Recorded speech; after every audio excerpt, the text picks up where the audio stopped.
Multi-wavelength astronomy is basically looking at our universe with the full spectrum of light at our disposal. So the light that we see with our eyes is the visible part of the electromagnetic spectrum.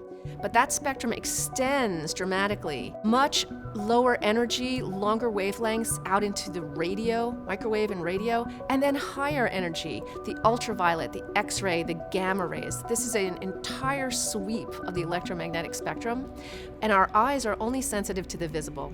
And our atmosphere here on Earth actually protects us from many, many wavelengths of light. Ultraviolet light and high energy light is very damaging to life.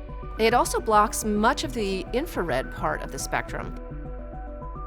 Hubble is above the Earth's atmosphere. We're in a low Earth orbit, and so we are above much of the atmosphere, and so we are free to observe in the ultraviolet and the near infrared.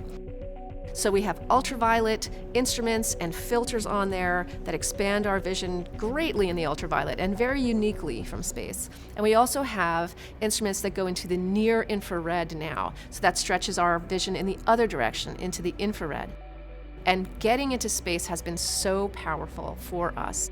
When we get up above the atmosphere and we're able to look at those same objects now that we saw invisible before, but add that ultraviolet part of the picture, the infrared part of the picture, we're now taking our vision of a very narrow part of the object and we're widening it to get the big picture.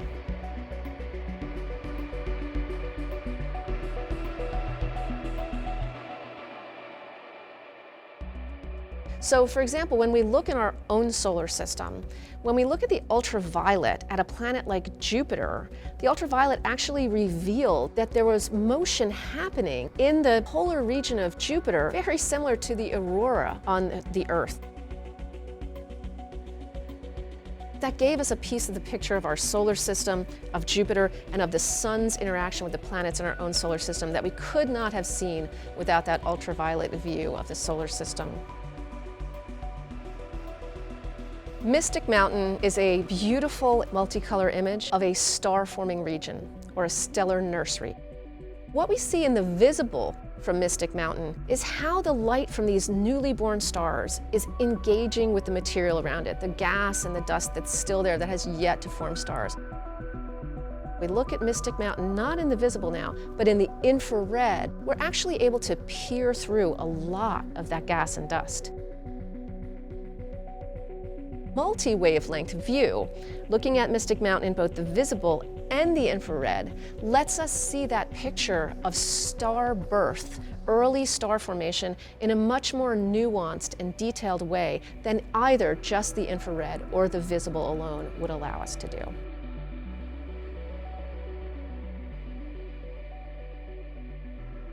So multi-wavelength astronomy has allowed us to take objects that we've been observing for hundreds of years and put that new color on them to understand them better as objects, how they evolve, the dynamics that's going on there, galaxies, stars, nebulae, supernova remnants.